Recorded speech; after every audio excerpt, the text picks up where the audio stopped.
저는 집안 통속입니다. 집안 통속. 그래서 우리 옥상교회 안에서는 뭐 이것하고 저것도 잘하는데 나가면 설교를 잘 못해요. 그래서 저희 교회도 매월 헌신 예배가 있는데 그때마다 목사님들을 다 오시라고 해놓고 저는 오라고 하면 이 핑계 저 핑계부터 잘 안 나갑니다.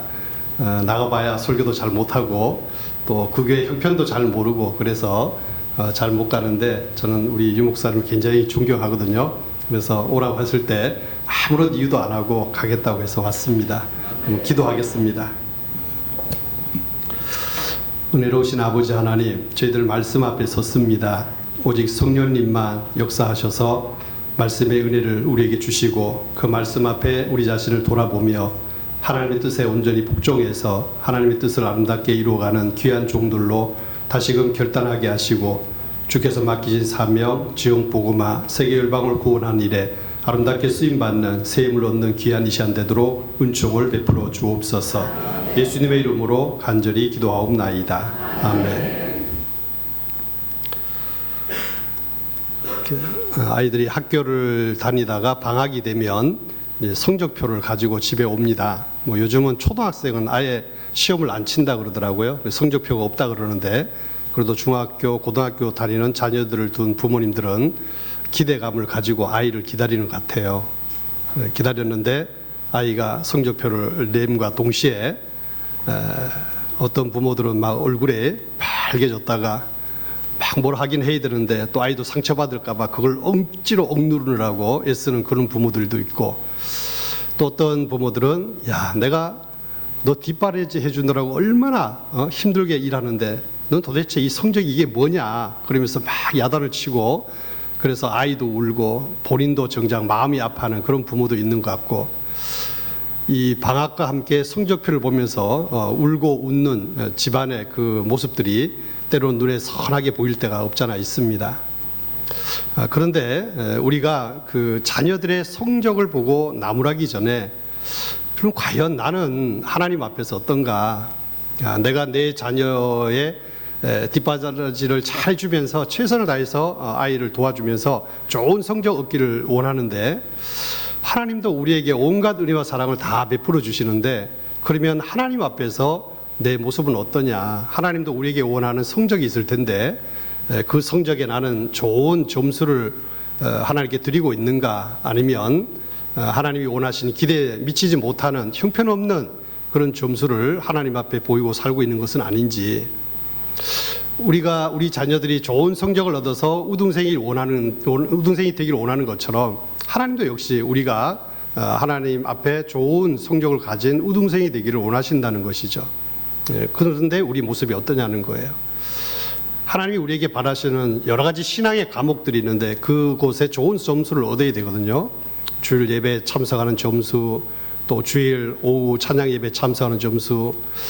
여기도 보니까 아마 오전에는 꽉 찼을 것 같은데 지금 오후에는 뭐 절반밖에 안 남았잖아요. 이런 얘기는 안 오는 사람한테 해야 되는데 이미 다 온 사람들한테 해봐야 소용없지만 또 수요 기도회 예배, 또 심야 기도회 예배, 뭐 새벽 기도회 그 점수는 어떤가?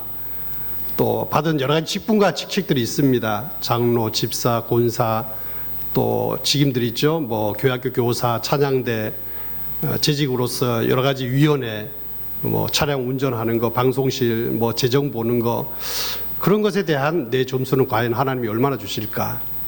또 늘 우리가 기본적으로 해야 되는 세상에서 사랑하면서 살고 소금과 빛의 사명을 감당하면서 살고 또 열심히 복음을 전해서 또 다른 사람들을 하나님 앞에 예배자로 세워나가는 이 전도에 대한 사명, 그것에 대한 내 점수는 어떤가? 하나님이 우리에게 측량하실 많은 신앙의 과목들이 있거든요. 그 모든 과목들을 통틀어서 과연 나는 얼마의 점수를 하나님께 드리고 있을까? 하나님은 우등생이 원하실 텐데 하나님의 기준에 전혀 미치지 못하는 낙제 점수를 가지고 늘 바닥을 치고 있는 것은 아닌지 우리 자신을 한번 돌아볼 필요가 있다. 내가 내 자녀가 잘 되기를 바라는 것처럼 하나님도 역시 하나님의 자녀인 우리들이 모든 영적인 면에서 잘 되기를 원하시는 그런 마음을 우리에게 늘 가지고 계신다라고 하는 거죠. 그런데 그 점수에 미달하고 미치지 못하면 내가 우리 자녀들 성적이 안 좋아서 마음 아파하는 그것 이상 하나님도 어쩌면 우리를 볼 때 많이 마음 아파하시지 않을까, 그런 생각을 해보자는 거죠. 그러면 아이들이 좀 학교 성적을 좀 덜 받아와도 좀 내 기대에 못 미쳐도 잘했다고 칭찬하고 또 격려해주고, 올해만 있는 것이 아니고 내년에도 있으니까 내년에 좀 더 잘해보자 하고 격려할 텐데, 자기를 돌아보지 못하면 무조건 그냥 아주 구워 삼는 거죠. 막 어떤 부모는 두드려 패기도 하고 그런 부모도 있습니다. 그런데 지금 이 시점에 와서 우리의 지난 시간에 나의 신앙의 점수나 헌신의 점수, 그것은 그렇게 중요하지 않다고 저는 생각합니다. 하나님은 우리처럼 마음이 좁은 분이 아니기 때문에 우리가 하나님 말씀 앞에서 언제든지 새로운 결단만 하면 하나님은 그때부터 우리를 새롭게 해주시거든요. 그리고 과거에 내가 어떻게 했는가, 이것은 이 시점에서는 다 잊어버리고 지금 말씀 앞에 서서 내 신앙의 점수 또 헌신의 점수에 대한 말씀을 들으니까, 그러면 오늘 말씀을 잘 듣고 이 한 해는 정말 작년처럼 부끄럽지 않은 그런 모습으로 하나님 기대하시는 좋은 신앙과 헌신의 성적표를 내가 맞아야 되겠다. 좋은 우등생으로 연말에 가서 하나님 앞에 내 성적표를 보여드려야 되겠다. 그렇게 마음만 먹으면 하나님은 이 시간 우리의 예배를 정말 기쁨으로 받으실 줄로 믿습니다. 또 당연히 우리가 그런 마음으로 이 예배를 드려야 되지, 그냥 그 말씀 참 좋다, 그렇게 고개만 끄덕끄덕하면 이 시간에 차라리 집에 가서 편하게 두 발 뻗고 미리 가서 지금 놀고 있는 사람들처럼 그렇게 노는 게 낫지, 괜히 허리 아픈데 이 자리에 앉아가지고 있을 필요가 전혀 없다고 생각을 해요. 우리 말씀을 잘 듣지만 잘 실행을 하지 않는 것이 늘 문제잖아요. 그렇지만 앞에서 말씀드린 새로운 각오로 결단으로 이 시간을 온전히 하나님 앞에 올려드리고 주시는 말씀에 힘을 얻어서 주의 뜻대로 내가 다짐하고 헌신해서 올해는 그 어떤 해보다도 좋은 성적으로 또 좋은 헌신의 점수를 가지고 우등생으로 나를 하나님께 드리겠다라고 하면 하나님이 이 시간 이곳에서 우리의 드리는 예배를 참으로 기쁨으로 흠양하시라, 그렇게 봅니다.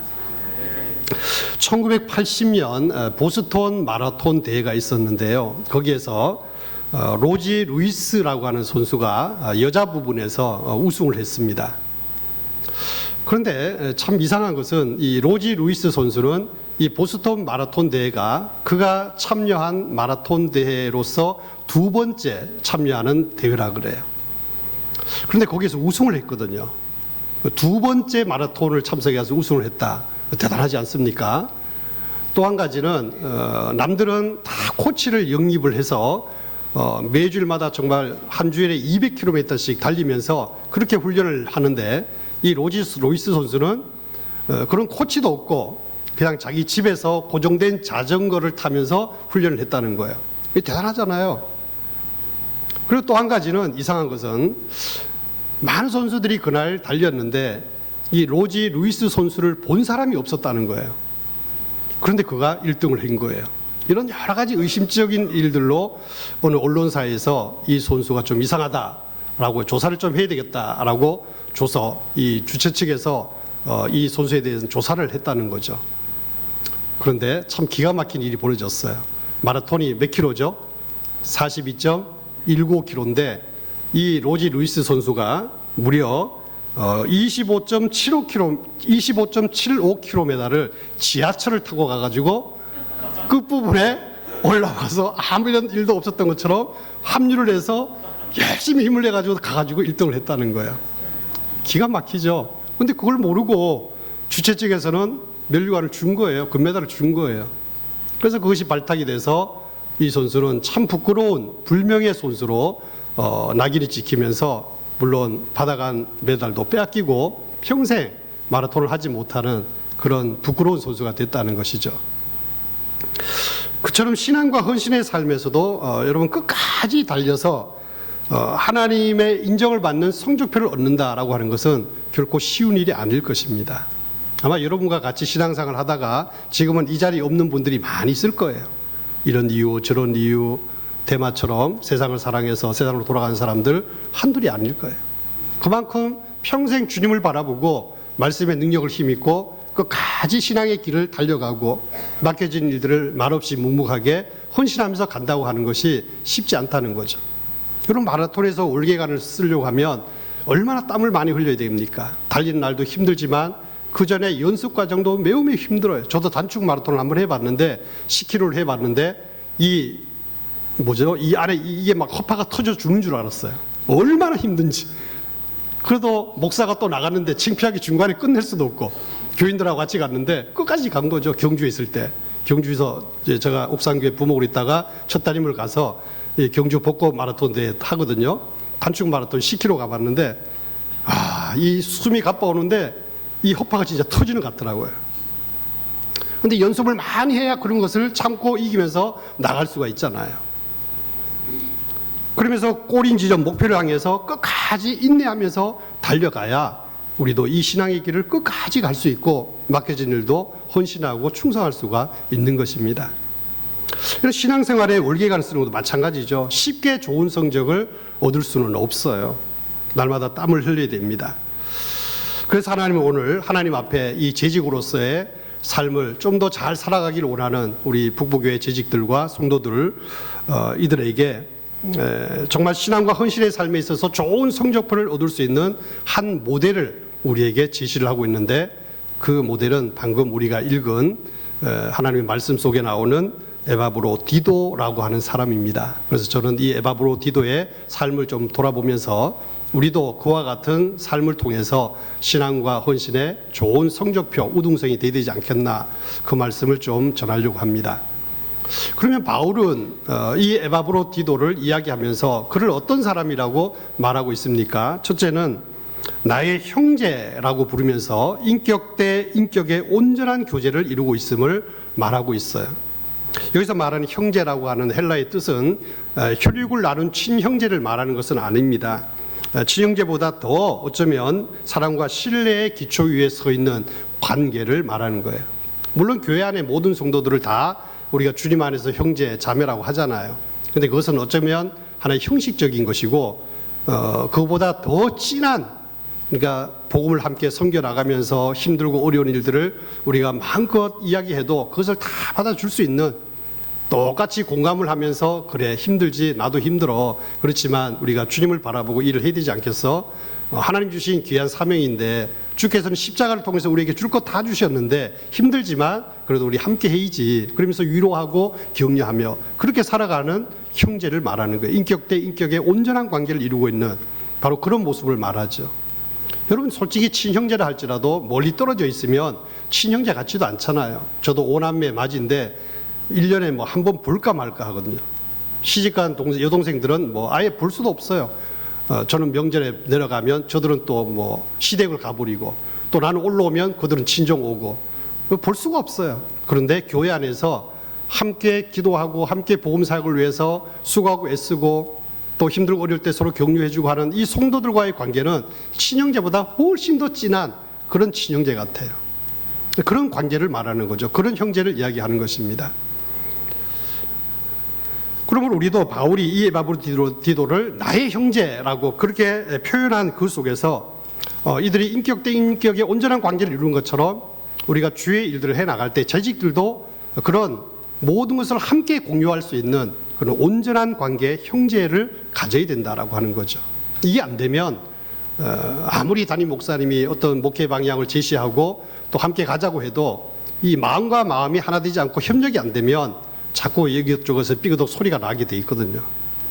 그런 일들이 없도록 우리는 정말 하나님 나라의 한 가족이다라고 하는 그런 생각을 가지고 복음을 위해서 우리 서로가 협력하고 힘쓰고 있으니 힘들 때는 붙잡아주고 위로해주고, 못 오는 사람은 또 당겨도 주고 뒤에서 위로도 주고 같이 기도도 해주고 이러면서 함께 정말 진한 형제 같은 그런 마음이 돼야 재직으로서 앞으로 해야 될 사명이 있을 때 한 마음이 돼서 그 일들을 아름답게 잘 이루어갈 수가 있는 것입니다.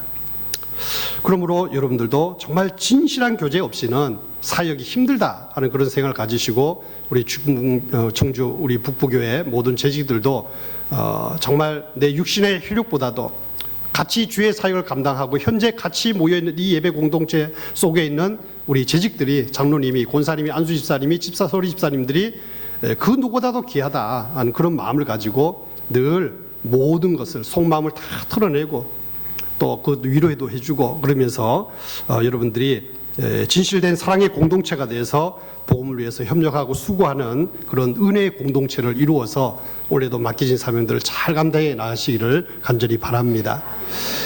그게 안 되면요, 참 힘들어요. 교회 오는 재미가 없잖아요. 교회 오면 서로 이해도 해주고 덮어도 주고 또 이야기도 들어주고 막 그러면 교회 오고 싶거든요. 일도 열심히 안 하고 싶은 일도 막 하고 싶고. 그런데 내 마음을 안 알아주면 참 힘들어요. 제가 경주에 갔는데 온 동네 사람들에게 욕을 먹는 권사님 두 분이 계셨어요. 교회 안에서는 뭐 말할 것도 없고 고민이 됐어요. 들어보니까 너무너무 평이 안 좋아요. 그래서 그 권사님 중에 특히 한 분 집을 제가 찾아갔는데 거짓말 좀 보태서 한 100시간 이상 찾아가서 그분이 하는 얘기를 들어줬어요. 저는 아무 얘기 안 했어요. 권사님 뭐가 힘드십니까? 그러면 똑같은 얘기를 반복해서 저를 앉혀놓고 3시간 동안 앉아서 얘기하는 거예요. 그 얘기를 제가 수십 번 들으셨어요. 다 들어주니까 어느 날 옆에 남편 집사님 있다가 되었다 이제 그만해라. 그래가지고 권사님이 눈치를 쓱 보더니 가만히 있어요. 그래서 제가 얘기했어요. 권사님 이제 좀 위로가 되십니까? 마음에 맺힌 것이 풀어지십니까? 풀어진대요. 그러면 저도 한 말씀 할게요. 뭐냐고. 제 얘기를 잘 듣고 해줬으면 좋겠다. 목사님 얘기면 목사님이 이렇게 수십 시간 내 얘기 들어줬는데 나도 들어줄게요. 딴 얘기 안 하고 제가 이제 새로 부임해서 저도 이번에 이제 뭐 위임도 시켜준다고 하는데 우리 권사를 새로 뽑고 싶은데 기존의 분들은 다 은퇴를 시키고 새로운 분들과 새롭게 시작해보고 싶습니다. 조기 은퇴를 해주시면 좋겠어요. 그랬더니 그렇게 하겠대요. 처음에 제가 이 얘기를 장로님들한테 했을 때 아무도 그 얘기를 하지 말라 그랬어요. 또 장신들도 가서 얘기할 자신도 없다 그랬어요. 그런데 그 얘기를 똑같은 얘기를 들어주고 하니까 저는 아무 얘기도 안 했어요. 은퇴하십시오 했는데 은퇴하시겠대요. 그래서 은퇴시켰어요. 두 사람 다 은퇴했어요. 그러니까 이 위로와 공감이 되면 뭐든지 같이 할 수 있는 힘이 생기는 것을 저는 많이 느꼈어요. 그러므로 이 형제라고 하는 것 단어가 얼마나 좋습니까? 모든 것을 함께 공유할 수 있는 그 진한 형제, 그러기 위해서는 정말 내가 힘들다고 토할 때 상대방을 좀 들어주고 상대방이 힘들다 할 때 나도 좀 들어주고 그러면서 인격 대 인격의 온전한 교류가 이루어지게 되면 그 속에서 무슨 일인지 못할 일이 없을 것 같아요. 큰 힘을 얻고 하나님을 열심히 할 수 있을 것 같습니다. 그런 은혜가 여러분들에게 있게 되기를 바랍니다. 또 바울은 에바브로디도를 함께 수고한 자라고 했습니다. 그러니까 에바브로디도는 바울과 함께 땀을 흘리고 고생을 했다는 얘기죠. 복음을 위해서 바울과 함께 고난에 동참하기를 자처했다는 것입니다. 자신의 안전이나 이익이나 뭐 이런 것도 다 포기하고 오직 복음만을 위해서 바울을 도와서 희생하고 애쓰고 수고를 했다는 것이죠.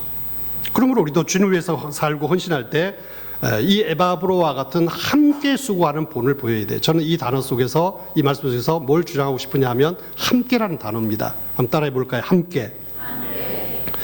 교회 안에서는 함께 수고하는 분들이 참 많잖아요. 우리 북부교회도 그렇게 해서 오늘의 교회를 세우고 지금도 사명을 잘 감당해 나가고 있으리라 그렇게 믿습니다. 그런데 가끔 때로는 교회 안에 보면 함께 하지 못하고 뒷짐지고 구경하고 때로는 열심히 일하는 사람들을 이렇게 저렇게 평가하고 측정하고 그러면서 책망하고 이런 사람들도 있는 것 같아요. 때로는 그런 사람들 때문에 열심히 일하려고 하는 사람들이 힘을 잃기도 하잖아요. 그런데 가만히 생각해 보십시오. 그러면 그렇게 뒷짐지고 함께 수고하고 함께 동력하지 못하는 그들이 만약 구원받았다고 하면 그 구원은 누가 주신 것입니까? 또 함께 수고하지 못한다라고 할 때 그들이 받은 직분은 누가 준 것입니까? 그러면 그들은 기도할 때 하나님이 응답 안 해준 사람들일까요? 그렇지 않잖아요. 하나님께서 구원을 주셨고 하나님께서 직분을 주셨고 하나님께 예배할 때 은혜를 주셨고 하나님께 기도하면 하나님이 응답을 주셨고 그럼에도 불구하고 그들은 함께 수고하고 헌신을 할 생각을 하지 않는 그런 사람들이 교회 안에 참 많습니다. 거의 뭐 80% 적으면 한 60% 70% 사람들이 함께 수고하려고 하지 않습니다. 어떻게 생각해 보면 참 너무나도 이기적인 그런 사람들이죠. 그런 사람들은 교회와 자기를 늘 별개라고 생각해요. 따로다 생각하죠. 나만 그저 예배 잘 드리고 나만 그저 은혜 받고 그저 나만 행복하면 된다 그렇게 생각하면서 교회가 무슨 일을 하든지, 교회가 어떤 사역을 목표로 해서 나가든지 전혀 관계가 없어요. 관심이 없어요. 하지만 여러분, 성경 어디에서 성도들이 그렇게 살아야 된다고 말씀하고 있습니까? 제가 아무리 찾아봐도 그렇게 신앙생활을 하라고 말씀한 곳이 없어요. 그런 신앙생활은 어쩌면 교회의 본질도 모르고, 자기가 교회이면서도 교회 본질도 모르고 교회가 뭘 해야 되는지도 알지 못하는 가운데 그저 자기 은혜만 받겠다고 나오는 참 이상한 사람들이죠. 저희 교회 한 몇 년 전에 등록도 안 하고 오는 사람들이 한 20명 가까이 됐어요.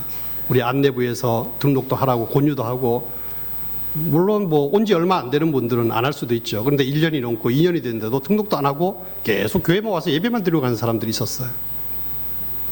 그래서 제가 하루는 작심을 하고 얘기를 했죠. 설교 마치고 광고 시간에 또 다른 설교를 한 5분 했어요.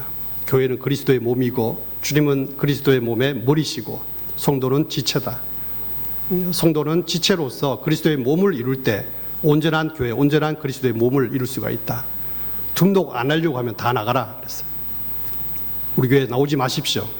다음 주에 20명이 싹 사라져 버렸어요.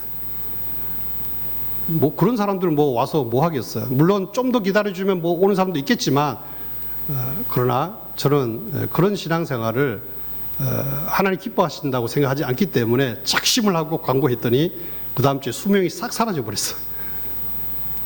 그렇다고 해서 뭐 우리 교인들이 줄어든 것도 아니고, 오히려 그런 사람들이 교회 분위기를 더 망치고, 교회가 나가고자 하는 어떤 방향성이 있는데 그 분위기를 더 망쳐놓는 그런 일들을 하더라고요.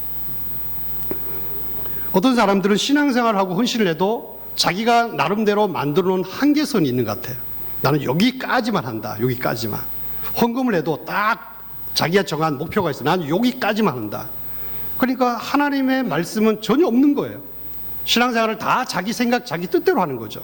자기가 정한 선에서, 자기가 정한 한계선에서 하는 거예요. 여러분, 성경 어디에서 그렇게 이야기합니까? 하나님 말씀에 우리가 순종하고 하나님의 뜻을 이루어 가도록 같이 협력하고 그렇게 해야 되는데, 그런 사람들은 다 자기 나름대로 선을 그어놓고 있는 거예요. 그래서 아마 여기도 나는 오전 예배만 가도 잘하는 거야. 교회를 위해서 내가 잘해주는 거지. 그래도 뭐 비어있는 것보다 가득한 가운데 예배 드려주면 좋아하겠지. 그래서 오후 예배 안 오는 거잖아요. 우리도 보면 오전 예배 비율과 오후 예배 비율이 거의 한 90% 정도 줄어요. 또 주일 오후보다 수요일이 또 한 80% 정도 줄고 있어요. 그런데 때려 죽인다 해도 오후 예배 안 오고 수요일 안 오는 사람 안 오더라고요. 주일 일부 예배 오는 사람, 주일 2부에 아무리 교회가 무슨 행사를 하고 뭘 해도 죽어도 안 와요. 오직 자기가 정한 일부 예배만 왔다 가는 거죠. 때로는 저분이 우리 교회 성도인가, 그런 참 안타까운 마음이 들 때가 많아요. 담임 목사 입장이고요. 공동체 속에 하나 되지를 못하니까, 다 와서 고예배만 드리고 가니까 교회가 뭘 하든지 상관없잖아요. 교회는 대부분 주일 2부 예배 마치고 오후 예배 그 전에 이런 일도 하고 저런 일도 하고 하는데, 뭐 1부 예배 오니까 아무것도 안 하는 거예요. 예배만 드리고 가는 거죠. 참 답답한 거죠. 3세기 수도원 운동의 창시자인 성 안토니오라고 하는 사람이 있었는데, 이 안토니오의 어릴 적 이야기입니다. 아주 지금처럼 이 추운 겨울인데 누가 밖에서 문을 두드렸어요. 어린 안토니오가 나가서 문을 여니까 거지가 와서 있는 거예요.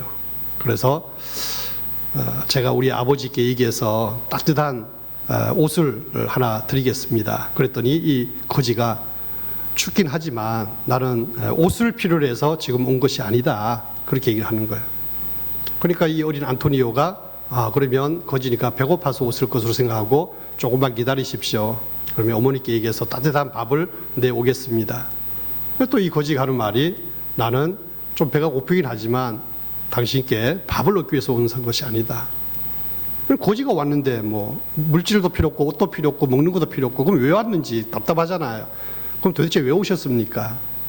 이 거지가 하는 말이, 나는 너의 심장을 가지러 왔다. 어린 안토니오지만 깜짝 놀라는 거예요. 아니, 심장을 달라니요. 심장을 주면 내가 죽는데 왜 나에게 심장을 달라고 합니까? 그랬더니 이분이 어깨에 뭔가 자루를 메고 있었는데 그 자루를 내려놓더니 거기서 뭔가를 꺼내는 거예요. 이거는 바울의 심장이고, 이거는 막달라 마리아의 심장이고, 이것은 이그나시우스의 심장이고, 이그나시우스라는 사람은 사도 요한의 제자이면서 안디옥 교회 감독으로 있다가 사자밥이 돼서 죽은 순교자거든요. 왜 바울, 이그나시우스, 막달라 마리아 심장이라고 다 얘기하면서 이들이 죽은 줄 알지만 오히려 이들은 지금도 살아서 오히려 더 역사하고 있다. 그러면서 거지가 그 얘기를 한 거예요. 그래서 안토니오가 깨달았어요. 여러분, 이 안토니오를 찾아온, 그래서 심장을 달라고 했던 이 거지는 누굴까요? 누구 같아요? 교회 벌써 오래 다녔으면 대반 예수님 나오는 거죠. 예수님이세요. 그러니까 무슨 얘기일까요? 안토니오가 신앙이 좋다 하고 앞으로 이런저런 여러 가지 신앙에 대한 꿈을 꾸고 있는데, 신앙은 너의 생명을 나한테 맡기는 것이다. 너 생명을 나한테 주는 것이다. 그를 죽을 각오로 믿는 것이 신앙이다. 그것을 가르쳐주고 갔다는 것이죠. 그렇습니다. 죽을 각오로 믿는 것이 우리들이 가져야 될 신앙인 거예요. 우리 성도들을 복음의 증인이라고 하는데, 이 증인이라고 하는 헬라 말이 말투스거든요. 이 말투스를 또 다른 의미에서는 순교자, 영어로 마터라고 합니다. 참 오묘한 단어죠.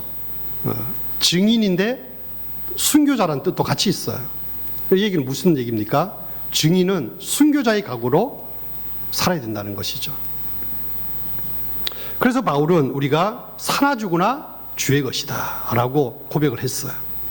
그러므로 우리는 받은 그 구원의 은혜와 또 하나님의 자녀된 그 은총을 마음에 품고 우리 모든 성도들이 함께 단 한 사람도 예외 없이 모두가 다 감사함으로 주의 몸된 교회를 위해서 헌신하고 복음을 위해서 또 충성하고 그렇게 살아야 될 의무가 우리 속에 있는 거예요. 특히 재직이라고 하면 더 그렇습니다. 그저 누구 집사님, 누구 권사님 부르기 쉽도록 그 권사 직분, 서리 집사 직분, 안수 집사 직분 준 게 아니잖아요. 그런데 오늘 많은 사람들이 무슨 씨, 무슨 자매 이래 부르면 듣기 싫으니까 빨리 직분 받고 싶은 거예요. 직분 받아가지고 무슨 이순심 집사, 김나영 권사 이래 불러주면 기분이 좋아가지고, 그런데 정작 집사로서 권사로서 일은 아무것도 안 한다. 하나님 앞에 가서 부끄럽게 어떻게 서겠어요? 정말 그분이 예수를 믿는지, 정말 자기가 나중에 주님 앞에 설 날이 있다는 것을 믿고 사는 것인지 저는 의심할 때가 많다는 거죠. 그러니까 우리가 재직이라고 하면 단 한 사람도 예 없이 교회가 정한 그 방향을 따라서 함께 복음을 위해서 수고하고 또 헌신을 하고 충성을 하고 해야 되는 것이, 그게 옳은 거죠. 그것 위해서 직분을 준 거니까, 그것 위해서 재직으로 삼은 것이니까 내 편리대로 내 생각대로 살아서는 안 된다라고 하는 거죠. 그런 교회 치고 제대로 된 교회가 없어요. 그런 교회는 이단들이 들어오고 신천지가 들어와가지고 별별 짓을 다 하고 성도들 빼내가고 교회를 풍지박산 만들고 그러잖아요. 그런데 교회가 정한 목표가 분명하고 재직들이 한 마음이 돼서 담임 목사님이 가고자 하는 그 목회 방향을 따라서 열심히 동력하면, 여러분 신천지가 아니라 신천지 할아버지가 와도 교회를 어지럽게 할 수가 없어요. 그러니까 중요한 것은 우리 모두가 단 한 사람도 예외 없이 주의 몸된 교회에서 복음을 위해서 헌신하고 충성해야 된다는 거죠. 왜 그렇게 해야 됩니까? 오늘 본문에 보십시오.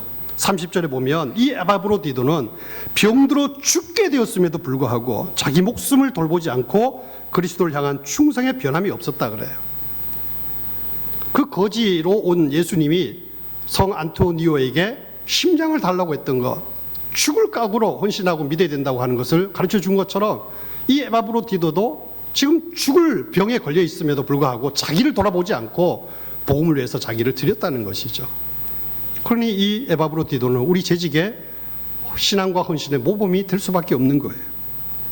그러므로 여러분 모두도 에바브로디도 같은 그런 신앙으로 함께, 몇몇 사람이 아니라 함께 주님을 위해 살고 주를 위해서 온전히 헌신할 수 있기를 간절히 바랍니다. 또 바울은 계속해서 에바브로디도를 함께 군사된 자라 그랬어요. 예수 그리스도를 사령관으로 모시고 바울과 에바브로디도, 디모데 이런 사람들이 함께 믿음직한 군사의 모습으로 예수 그리스도와 그 복음을 위해서 충성한 군사였다라고 했습니다. 예수 그리스도의 군사된 이 바울과 에바브로디도는 공동의 적을 가지고 있는 거예요.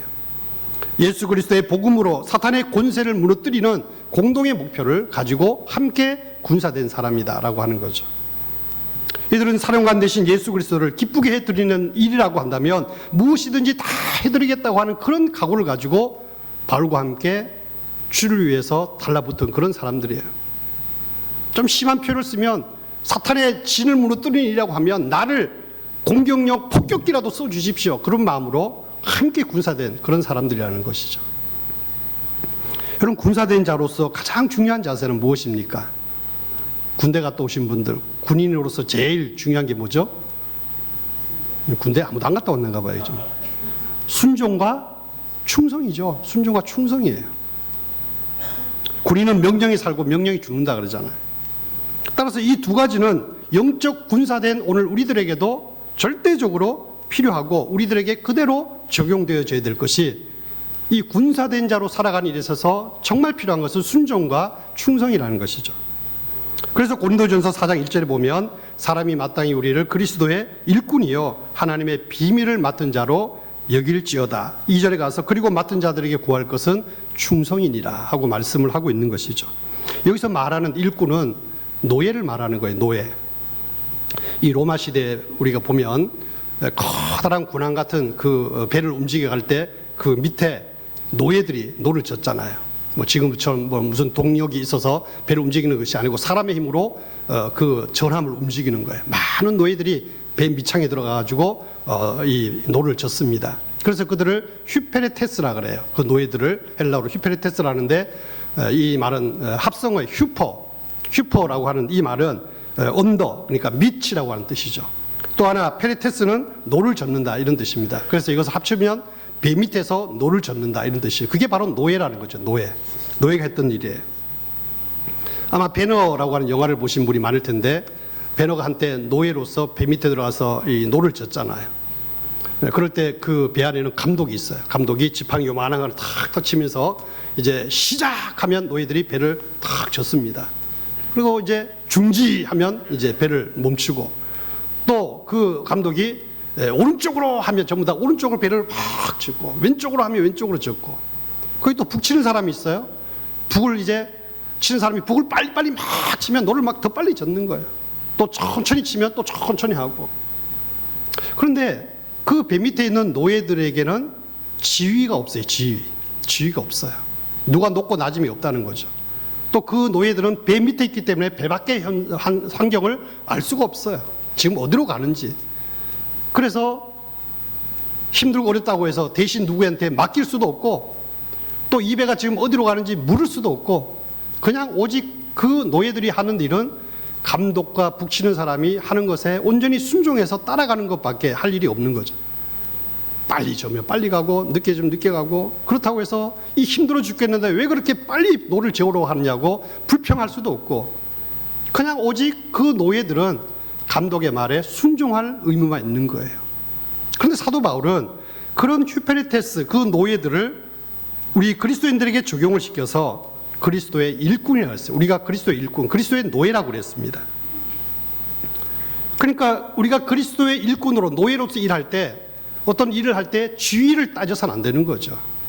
내가 장로인데, 내가 안수집사인데, 내가 권사인데, 여러분 일할 때는 그럴 필요 없어요. 회의할 때는 그게 필요하지만 결정해서 어떤 일을 할 때는 그게 필요 없어. 오히려 더 장로님들이 더 열심히 해야 되죠.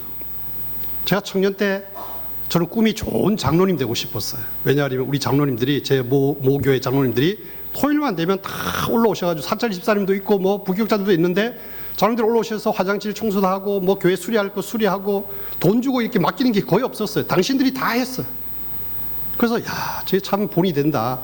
또 우리 청년들 열심히 하면 뭐 짜장면도 사주고 뭐 뭐도 사주고 막 그러잖아요. 야, 나도 저 좋은 장로님 되야지. 그런데 목사가 됐는데요. 어쨌든 주의를 해나갈 때 지위라는 게 필요 없어요. 노예가 무슨 지위가 필요합니까? 오직 맡겨진 일에 순종하는 순종의 마음만 있으면 되는 거예요. 회의를 할 때는 당회도 필요하고 재직회도 필요하고 해서 하지만 결정해 놓으면 그 다음에는 지위가 필요 없이 누구든지 노예가 돼서 열심히 땀 흘리고 일하는 것, 그것만 우리에게 필요한 거죠. 또 주님의 명령을 따라서 순종할 의무를 우리는 잊어버려서는 안 돼요. 내 마음에 들면 하고 내 마음에 안 들면 안 하고. 제가 경주에 있을 때 어떤 한 분이 별명이 럭비공이었어요. 럭비공. 그건 제가 지은 게 아니고 같은 당에서 장로님들이 그 장로님을 보고 럭비공이래. 무슨 뜻인지 가보니까 럭비공이 어떻게 생겼죠? 이렇게 타원형으로 생겨가지고 통 튀기면 어디로 가요? 어디로 갈지 모르잖아요. 이분이 그런 분이에요. 당신이 결정하면 당신이 앞서서 열심히 일을 하셔. 그런데 자기 의견이 부결되고 남이 결정해 놓으면 한번 해봐라. 뒷짐지고 있고. 그래서 그분 별명이 럭비공이었어. 그분이 저하고 7년 있으면서 팍 깨져가지고 나중에 제 앞에 무릎을 꿇으시더라고요. 저도 같이 눈물 흘리고 그분 때문에 교회가 많이 성장하고 새교로운 교회도 짓고 했는데 성령이 역사하셔야 돼. 성령이 역사하셔야 돼. 혹시 여러분 중에 럭비공 같은 분 계십니까? 내가 결정하면 열심히 하고 남이 하면 그저 질투하고 그런 분들은 일 다 내려놓고 1년 동안 성령 받기를 기도하셔야 돼. 성령이 그 마음을 움직이셔야 되지 괜히 그런 마음 가지고 목사님도 힘들게 하고 장로님들도 힘들게 하고 다른 일꾼들 힘들게 하면 안 돼요. 어쨌든 일꾼들은 그렇게 순종할 의미가 있는 거예요. 그것이 바로 일꾼의 자세인 거죠. 그러니까 우리들에게 바로 그런 자세가 필요한, 그런 함께 군사된 자로서 순종하고 충성할 그 의무만 우리에게 있는 거지 그 외에 다른 의무는 우리에게 없어요. 순종하면 충성할 수 있지만 순종하지 않으면 충성할 수 없는 거죠. 여러분, 우리의 구원이라고 하는 것은 내 믿음으로 하나님의 은혜로 받는 것이지만 축복이라고 하는 것은 하나님께서 맡겨주신 일에 내가 얼마나 순종하고 충성했는가 하는 것을 따라서 축복의 열매를 거둔다는 사실을 잊지 마시기를 바랍니다. 믿음의 삶은 저는 그래서 순종의 삶이라고 생각해요. 믿음의 꽃이 뭐냐? 저는 순종이라고 생각합니다. 그런데 여러분들은 말씀을 들을 때마다 정말 기쁨으로 순종을 하십니까? 그래서 주님이 명령하시고 말씀하신 일이라고 하면 즉시 충성하십니까? 아니면 미련스럽게도 자기 고집, 자기 경험, 자기 어떤 거 그것 앞세우면서 자기 뜻대로 하려고 하지는 않습니까? 제 친구 중에 사오정이 있어요. 사오정. 이 사오정이라는 놈이 제 친구인데 학교 다닐 때 수학 숙제를 안 해왔어요. 그래서 수학 선생님이 숙제 안 놓는데 다 나와. 이제 5명이 손 들었는데 앞으로 다 나오라고 하니까 이 불려 나가면서 혼자 생각한 거예요. 수학 선생님 덩치가 좀 좋거든요. 제일 앞에 나가면 제일 세게 얻어 터질 것 같으니까 제일 뒤에 나갔어요. 5번째 서가지고.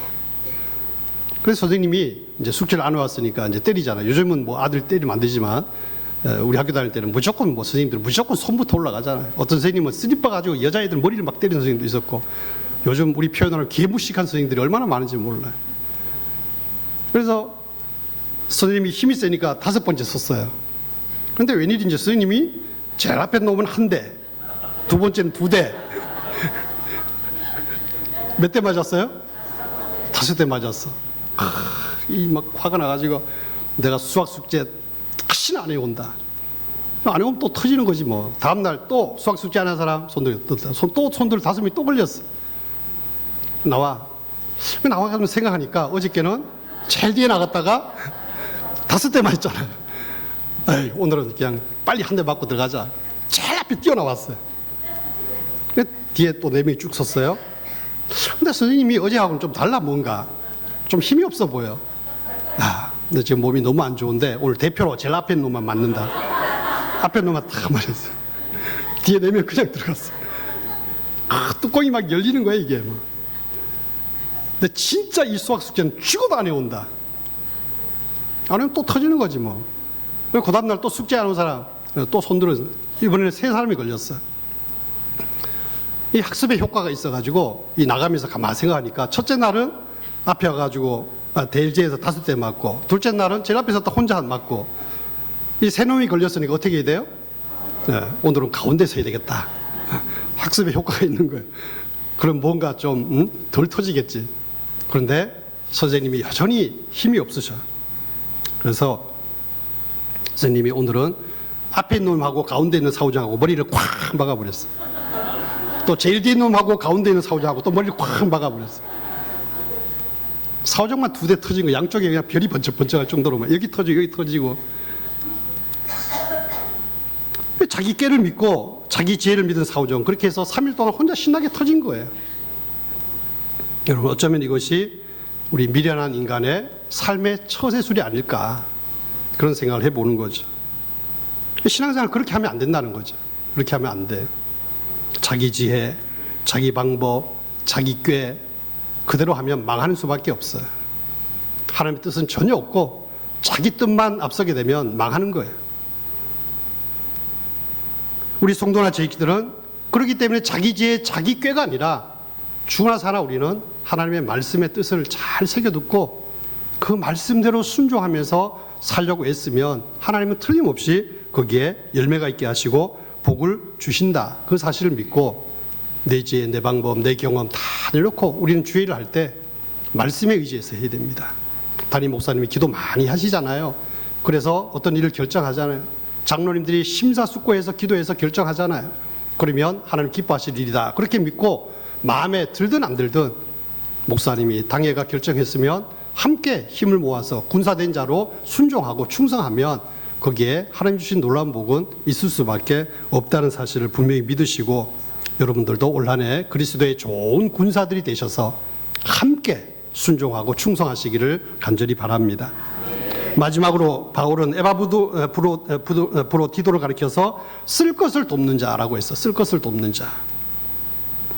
여러분도 아마 교회 안에 몰래 교회가 필요한 일들을 돕는 분들이 많을 것으로 알고 있어요. 제가 서울에서 서초동에서 교육전사를 했는데 이 강원도 촌놈 태백 촌놈이 신학교 가가지고 처음 간 교육전사로 간 곳이 서울 서초동 부자 동네였어요. 신동 아파트, 우성 아파트, 서울 교대 그쪽에 아파트밖에 없어요. 이 강원도 태백에서 아파트를 본 적이 없는데 거기는 막 온 천지가 그냥 아파트. 그런데 이 시골 촌놈이 신학교 와서 교육전사 왔다고 그때 제 기억에 사례는 한 15만 원 받았는데 이 부자 동네 성도들이 담임 목사님 몰래 목사님한테 얘기하지 말라 그리고 몰래 주머니에 꼽아 넣어준 것이 한 30만 원이 넘었어요. 그래가지고 책 사고 공부하고 또 한 3년 뒤에 애를 낳았는데 그 부자 동네 사니까 전부 다 메이커 있더라고. 메이커 뭐 요즘 이름도 생각이 안 나는데 애들 옷은 뭐 얼마 안 입으면 또 이렇게 못 입잖아요. 옷 하나도 안 샀어요. 다 갖다 줘가지고 그냥 입고 또 한 번은 촌놈 왔다고 이 성경 공부를 하고 방학 때 성경 공부를 하고 우리 권사님들이 압구정동 현대백화점 구경시켜준다고 같이 가자 그래 갔는데 저는 그때 350만 원 반지하 살았는데 소파가 수입 소파가 그 당시에 600만 원 걸리는 밍크 코트가 700만 원 800만 원 소파 누워보기도 하고 앉아보기도 하고 코트도 만져보고 그랬었어요. 교회 안에 보면 이렇게 가난한 사람들, 신학생들 이렇게 돕는 손길들이 참 많더라고요. 그런데 이 돕는 것을 잘 돕긴 하는데 돕고 나서 침묵하는 분들이 그렇게 안 많더라고요. 다 까발리는 거예요. 그래 놓고 그걸 안 알아주면 서운해하는 거예요. 그러니까 뭘 받을 때는 여러분 누가 뭘 주면 빨리 표현을 하셔야 돼요. 표현을. 안 그러면 그게 서운한 거예요. 근데 그런 분들이 생각보다 많아요. 그냥 무언가 도와준 것이 있으면 생색하고 자랑하고 그러는 거죠. 어느 교회에서 교회를 새로 건축을 했어요. 건축을 하고 좀 더 좋은 환경에서 예배드리기 위해서 이거 피아노 뭐죠 이거? 파이프 오르간을 설치한다고 광고를 했어요.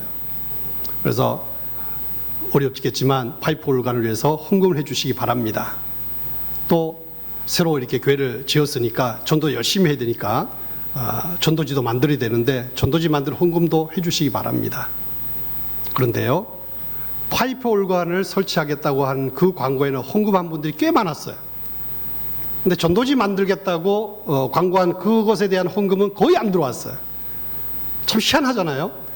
파이프 오르간은 얼마나 비쌉니까? 전도지 별로 안 비싸요. 근데 여긴 돈이 없고 여긴 헌금이 꽉 찼어요. 왜 그랬을까요? 한국교회 성도들의 그 모습을 보여주는 거예요. 눈에 보이는 것은 열심히 헌금해요. 쓰고 없어지는 것은 헌금을 안 한다는 거죠. 그 얘기는 내가 냈으니까 파이프 오르간 저거 내가 산 건데 참 소리 좋다. 집사님 저거 우리가 산 거야. 장로님 저거 우리가 샀잖아요. 자랑하고 싶은 거죠. 눈에 보이니까. 근데 전도지는 쓰고 나면 없잖아요. 우리 한국교회 교인들이 그렇다는 거죠. 눈에 보이는 데는 열심히 하고 안 보이는 안 하고.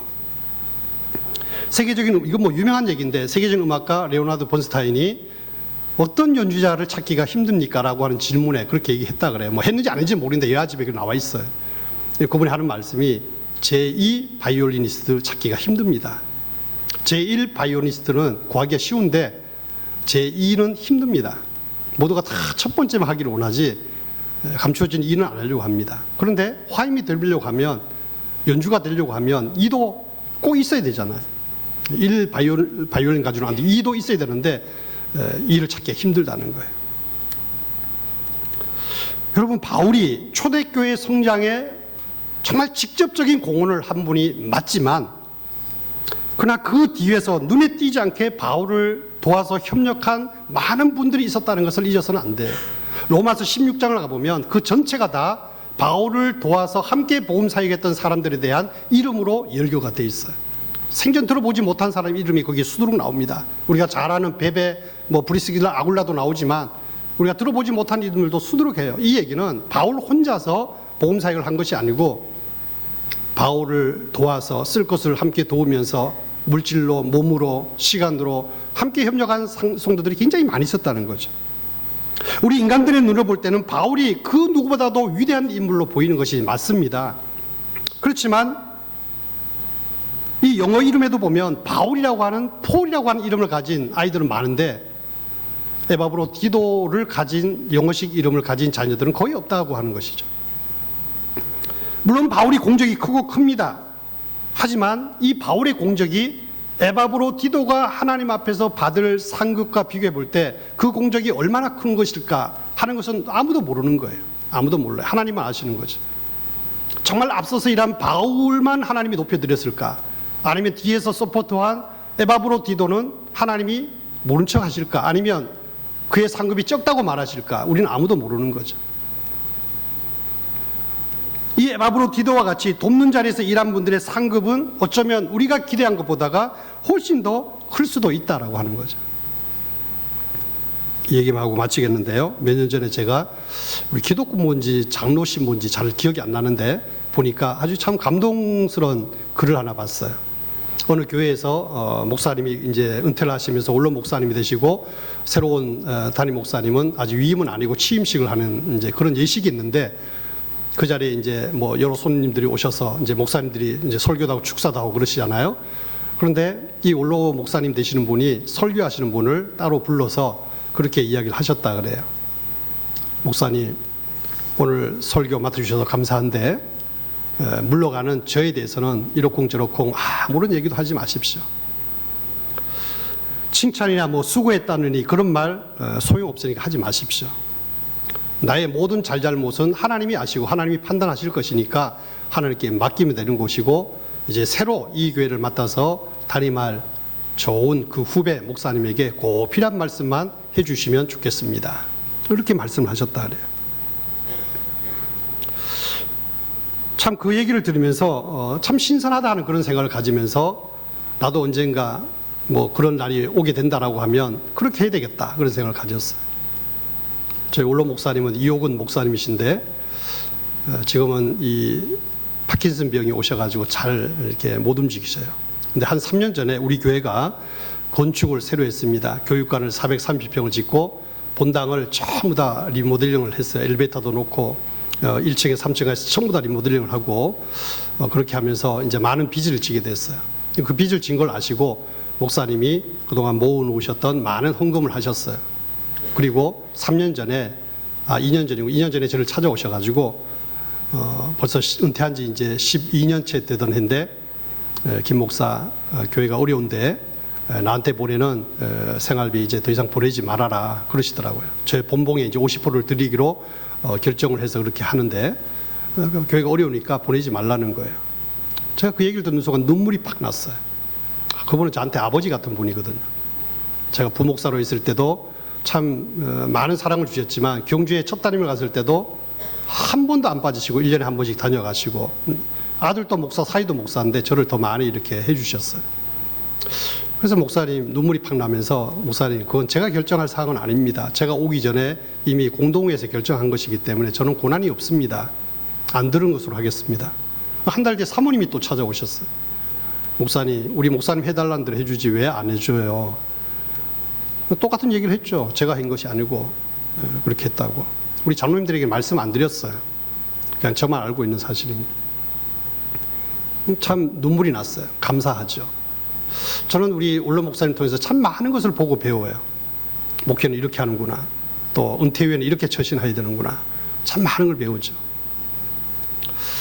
여러분, 이 에바브로디도는 돕는 자로서의 모습을 즐겨했어요. 그저 옆에서 도와주는 사람으로 나타나는 것만으로도 만족했던 사람이죠. 사역이 잘 될수록 여러분 애쓰고 수고해주는 그 사람은 바로 에바브로디도였어요. 바울 혼자서 모든 것을 한 것이 아니고 에바브로디도 디모데가 있었기 때문에 바울의 사역이 더 빛나고 더 열매가 좋았다는 것이죠. 아마 청주 북부교회도 그런 분들이 많이 있을 줄 압니다. 숨어서 쓸 것을 도우면서 생생되지 않고 감추어져 있는 그런 존재들이 많이 있을 줄로 압니다. 그래서 여러분들 모두가 이 에바브로디도 같은 그런 자들이라고 할 수가 있겠죠. 그런 분들이 있다라고 하면 그런 분들은 어쩌면 이 다음에 하나님 앞에 갔을 때 정말 좋은 성적표를, 우등생의 성적표를 주님 앞에 기꺼이 내놓을 수 있는 자격이 충분히 있는 그런 분들이라고 생각을 합니다. 여러분, 이 에바브로디도처럼 쓸 것을 많이 지원하시되 드러내지 마시고 하나님이 아실 것이라고 믿고 힘들고 어려운 여러 가지 일들 속에서 목사님도 도우시고 또 교회 안에 가난하고 힘들고 어려운 사람들도 많이 도우시고 그 쓸 것을 돕는 일을 통해서 하나님 뜻을 동력을 또 아름답게 이루어나가는 여러분들이 많아졌으면 좋겠습니다. 아울러 우리 청주 북부교회도 에바브로디도 같은 여러분들의 그 협력과 동력으로 인해서 우리 담임 목사님이 더 영적 지도력을 이루어가는 일에 있어서 잘 협력하시고 지원하셔서 목사님이 더욱 힘을 얻어서 정말 그 어떤 해보다도 올 한 해가 생명을 구원하는 일에 더 아름답게 쓰임받는 우리 북부교회가 되고 이 지역을 넘어서서 세계 열방을 품고 하나님 나라를 세워나가는 일에 더 귀하게 쓰임받는 그런 귀한 축복의 통로가 되는 그런 역사가 오늘 이 말씀을 듣고 헌신하는 우리 재직들 또 우리 성도들 가운데 이런 아름다운 일들이 이루어져서 더 크게 하나님께 영광을 돌리는 좋은 교회, 축복받은 교회 될 수 있기를 주 이름으로 축원합니다. 하나님 아버지, 부족한 종이 말씀을 전했습니다. 에바브로디도 그가 바울에게 어떤 존재였고 하나님께 어떤 존재였는가를 말씀을 통해 들었으니 마음에 잘 새겨서 우리도 그런 좋은 동력자로 담임 목사님의 그 영적 지도력을 우리가 후원하고 협력해서 또 당회가 결정하고 재직하게 결정한 일들을 아름답게 이루어나가는 일에 아름답게 쓰임받는 그런 종들이 되어서 그 어떤 해보다도 이 교회를 통해서 하나님 뜻을 더 아름답게 이루어나가며 더 하나님 나라의 그 지평을 넓혀가며 하나님께 영광 돌릴 뿐만 아니라 또 이 일에 참여한 모든 성도들 각자도 복을 받는 그런 풍성한 은혜해가 되도록 역사하여 주옵소서. 예수님의 이름으로 간절히 기도하옵나이다. 아멘.